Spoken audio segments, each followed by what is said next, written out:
here we are back at the Goshen yard, and I cannot tell you how glad I am to have that giant 45-foot fifth wheel off the back of my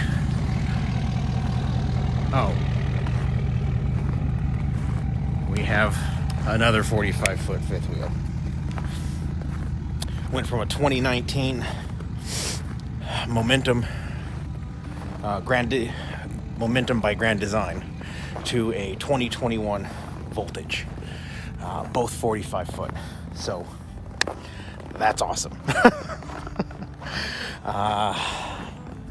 If you follow me on Instagram, you know that I just spent 2 hours sitting right there because I'm an idiot. My last two trailers had their own batteries, so I did not have to use my battery, and I left it in my toolbox. And I would assume that would be why it's dead. So that's neat.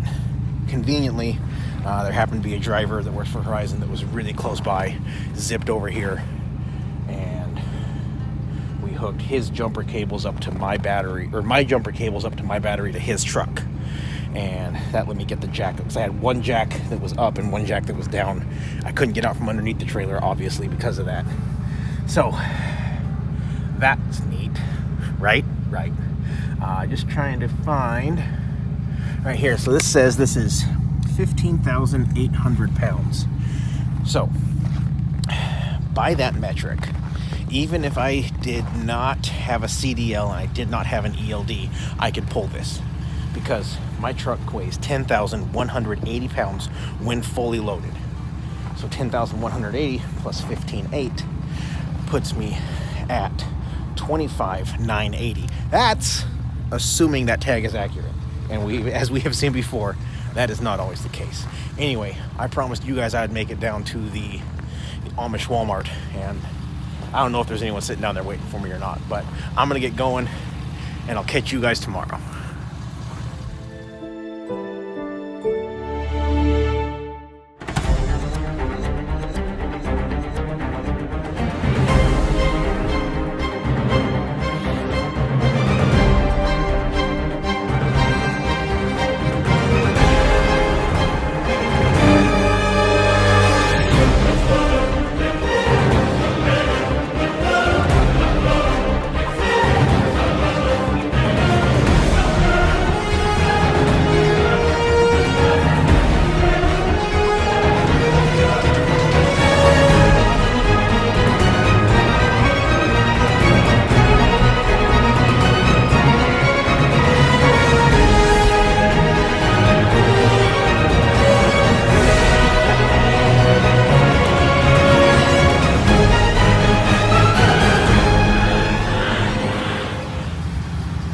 Alright, good morning.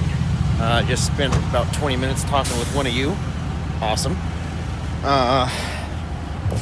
So there's been a bit of confusion, and it's been brought to my attention a few times. And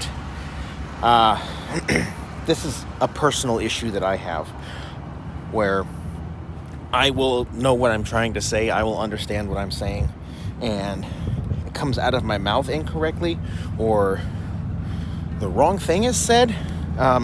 I wrap CDL and ELD together just because, and this is not accurate, but when I started, Horizon wrapped them together that was the condition for me being hiring. So in my head, they're just kind of together. I know they're not, and I have probably portrayed incorrectly to some of you because of that. So, to clarify, ELD has nothing to do with weight. If it's an RV or any towable vehicle with a living quarter, you do not have to have an ELD.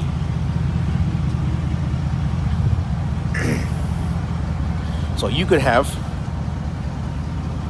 if you have a CDL. So if I did not have an ELD and this weighed 30,000 pounds, I could still pull it because it's an RV. RV commodities are not required to have ELDs. And I have known that the words do not always come out correctly. So I apologize to all of you. So, let's, I will try to work on that in the future. I'll try to separate the two. And again, that's because when I got started, Horizon put them together. You have to register over 26,000.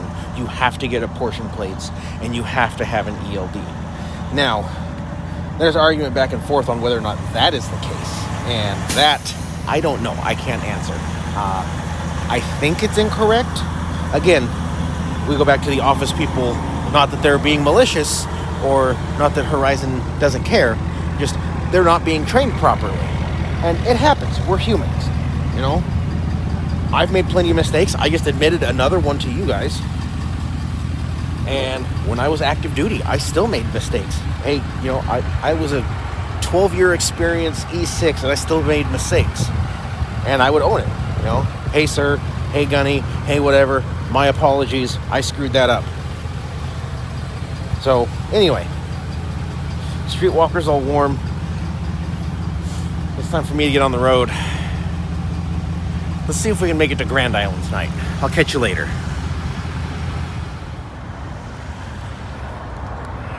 Well, bad news. I got in yesterday afternoon. It was snowing and raining and the wind was blowing. And I just went, you know, I don't feel like going into the museum. I'm going to be here all day on Monday. I'll go in then. Museum is closed Monday and Tuesday. So I can't get you guys in there and show you. I will, however, show you some of what's inside of the main building. Because I've been here several times, but I've never gone down there. There's actually a lot of really cool stuff, as well as it's kind of like a three-story thing. There's like the main part where you go in and there's like, you know, all the snacks and some shirts and souvenirs and that kind of stuff. And you go down into a gift shop, and then it goes down again into a chrome shop. And there's a lot of really cool stuff in there. So why don't you guys go ahead and check that out right now.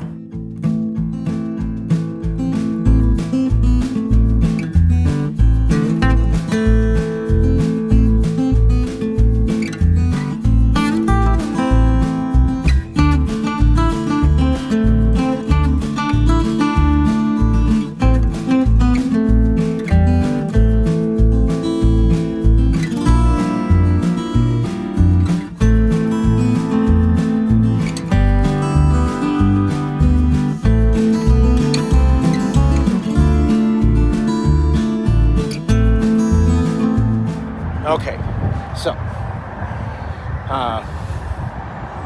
that's that. I'm really bummed I can't go in there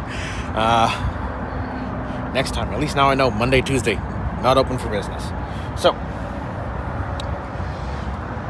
this has been an interesting trip for me. You know, typically I'll take off and maybe once a month I'll see a subscriber, or maybe two. I picked this up Saturday night. Sunday morning, I ran into one of you that you saw in the video earlier at the Amish Walmart in Goshen. And then I got here last night, and there's two more of you here. And we went across the street over there to Grandma's, and we had dinner together. And then I come back, I go to sleep, I get up this morning, and one of you sends me a message on the road with Pastor Anthony Lucas. Hey, I just saw your truck. Are you awake? Sure. Yeah, come on over. So, I'll be honest, I was being a little bit lazy. It's like 11 o'clock and I'm awake, but I'm still in bed. Because whatever, I decided that because, you know, Mother Nature was doing her thing, and then it's supposed to be stupid windy until Wednesday in Wyoming. So why not knock out a reset, leave here Tuesday morning. That'll get me to Wyoming Wednesday. All is good. So I'm knocking out my reset. Anyway, so Pastor Anthony Lucas comes over. Well, or says he's going to come over, so I get dressed. I get out of the truck. Not 10 seconds after I do, dude pulls up. I'm like, that doesn't really look like Pastor Anthony Lucas, but no, that's not. So I'm talking to him, and we're just kind of BSing. Pastor Anthony comes up. Now the three of us are sitting there BSing for a while. That was kind of cool. I run inside, I grab a shower, I come back out. Another one of you comes up and says hi. So that's what, 1, 2, 3, 4, that's 6 in a day and a half. That's kind of cool. Like I've said before, I really do enjoy running into you guys. I enjoy having the conversations. I enjoy seeing what you've done in the company. I enjoy seeing where you're going, the moves you're making, the things you're doing. And let me tell you, after last night's dinner, this was going to be the topic of today's video because, it's cool, right? But after the dinner I had with the two of you last night, my topic for today's video has changed. And you're not going to see that tonight. You will see it tomorrow and Wednesday and Thursday. So, starting to wind down here. The big topic for the video should be here in about an hour. So, I'm going to kind of relax, wind down for a little bit. Not that I really wound up anyway, but I'm having a nice lazy day and it feels good. But I'm going to do that, hang out with him, and I'll see you guys tomorrow on the road. Hey guys, so here we are, Avoca, Iowa. I did a video here once not long ago. It's one that you guys have determined was something you wanted to see, fairly popular. It's that half-ton, 3/4 ton, 1 ton, ton and a half, long bed, short bed, dually. What do I need to haul RVs? Anyway, so we're here, and as I said, I got something for you in this video that hasn't really been done before. Happens to be someone that I personally consider a friend of mine who wound up working for Horizon, one of you, and got into this, started rolling, and kind of learning as he goes. Well, not everyone can go and throw $40,000 down on a retarded expensive truck, and he happened to have some Duramax issues, so he went and bought himself a brand new Dodge Ram 2500 single wheel long bed. Great truck if you're going to get into this, as far as the long bed and the single rear wheel. That's great. Now, something a little different, something you don't see a whole lot of in this, something that just recently became an opportunity. That's right, she's got a Hemi. And him and I happen to be going to the same dealership. And on top of Mother Nature being Mother Nature,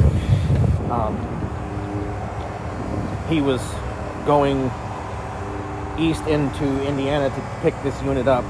One of the guys that I was telling you about that met up with me at Iowa 80, we had dinner together and found out he was on that run. I was like, dude, I'll just do a reset. Mother Nature said I shouldn't be going anyway.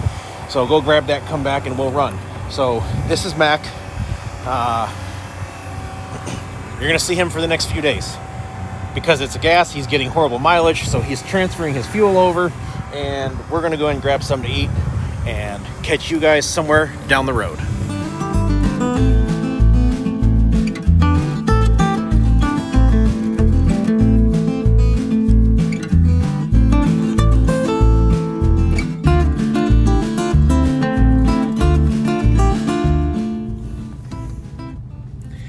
Hey guys, so you saw those pictures.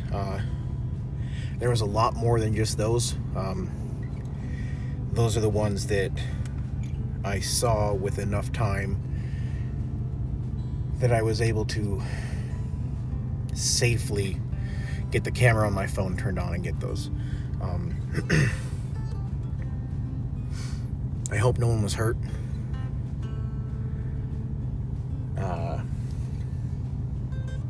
But I don't get why why you would do that. There were gusts well over 70. I heard people saying all the way up to 90. I don't know. The app that I have was showing 70, and where me and Mac shut down, it was easily 70.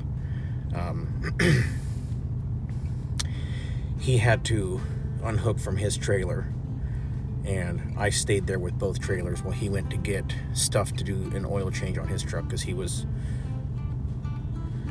coming up to overdue real fast, just because that 37-foot fifth wheel is a little more weight than what that truck was really meant to be doing, I would think. I mean, it's 11,800, I think, is what the tag said on the side of the trailer. So he was his oil life was shrinking much faster than he had anticipated. When he got back, he put it in park and he got out, and the wind, we were parked on a little bit of a hill, just a little incline, but the wind would blow. You know how, like, if you have a car in park, it'll kind of rock a few inches. It would blow his truck uphill and then let it settle down, and then blow it uphill and let it settle down. Like, in what world would you think it's safe to drive in that? I mean, granted, we did, but it was only like from when the winds hit, within like 3 miles we were off the road, because we're like, nope, screw this, and we just whipped into a Walmart and parked.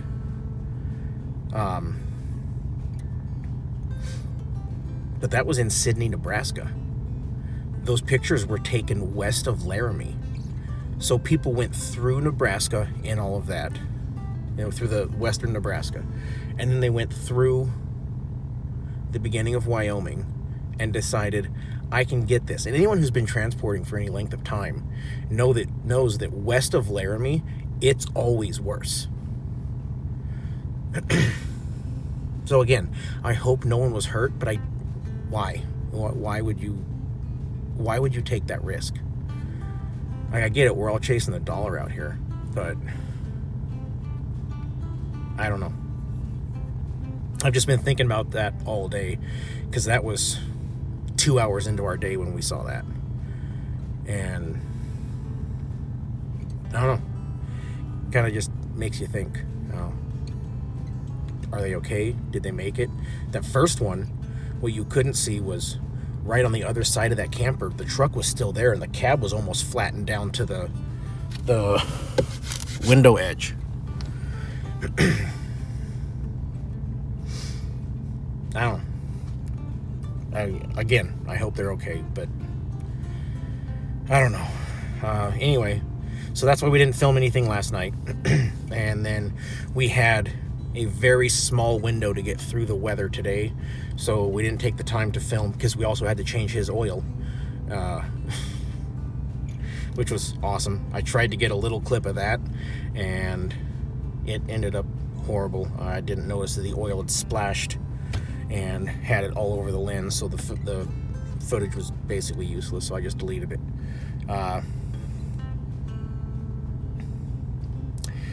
And then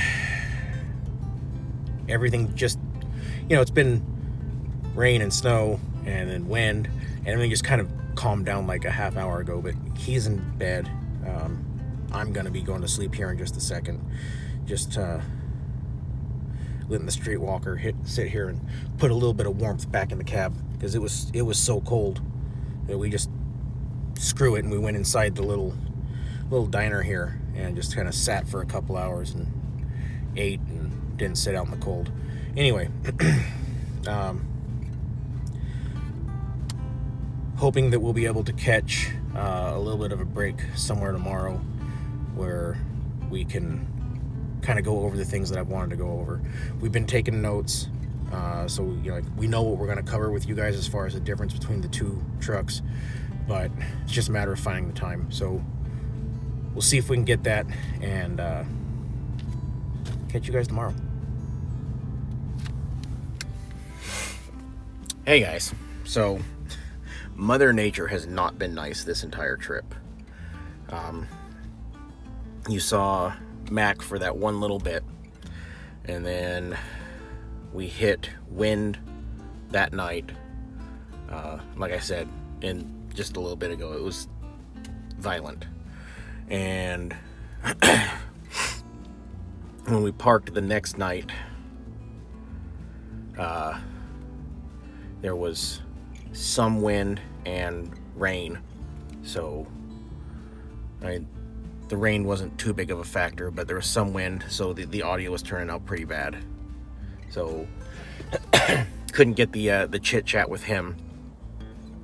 And then when we got to our drop location today, well, when we took our 30-minute break today, the wind was kicking pretty good. And we got to the drop location, and it took them an hour and a half to get me checked in, and they were doing the same with him, and I didn't have time to wait, because even as it was, I pulled in here, parked, with 12 minutes left on my 14-hour shift. So there was no way that I could have waited for him and then been able to pick up the unit that I picked up, which is behind the truck right now. So he will be back. Like I said, he lives right down the road from me, just right about 2-3 miles away from me. And like I said, he's absolutely someone I consider a friend, so he will be back on the channel, and we will get the Q&A on the gas truck. I will say it was better than I thought it would be. It's definitely not the ideal path for this, but if you're just looking to get into it and you need a way in, it's not a terrible option, but it's not great either. So we'll sit down with him and we'll talk about everything in a video in the not too distant future, and kind of figure it all out from there. Hell, maybe I'll get him on a live. I don't know. We'll figure it out. Anyway, that's going to do it for this one. We're already at like 26 minutes or something like that. So sorry for the long one, but I was trying to give you guys something. I already chopped a bunch of stuff out of this. It was over 30 minutes. So as always, those of you on the roads, I wish you fair winds and following seas. Take care and have a great day.